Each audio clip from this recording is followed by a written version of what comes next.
In today's video, I'm going to teach you how to commit changes to a repository on GitHub in just 5 minutes. Whether you're new to GitHub or just need a quick refresher, this guide will help you navigate the process with ease and confidence. To start, you'll need to head over to the GitHub website. You can do this simply by opening your favorite web browser and typing in the URL www.github.com. Once there, you'll find yourself on the GitHub homepage. If you're not already signed in, keep your login credentials handy as you'll need them soon. Next up, it's time to log in.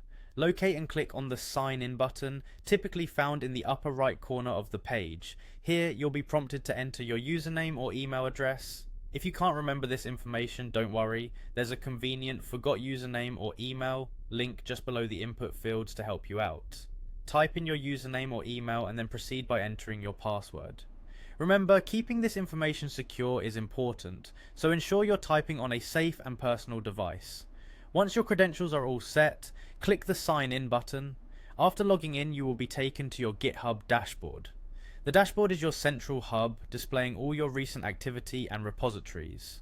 From here, the next step is to select a repository where you want to commit changes. Navigate through the list of repositories displayed on your dashboard. If you have multiple repositories, use the search bar to quickly find the one you want.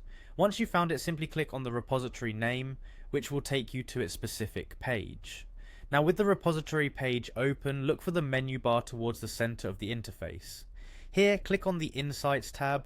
You might not explore this tab often, but it offers valuable information about the progress and activity within the repository.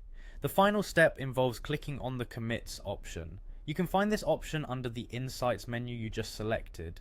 By clicking on Commits, you'll be directed to a list of all the recent changes made to the repository.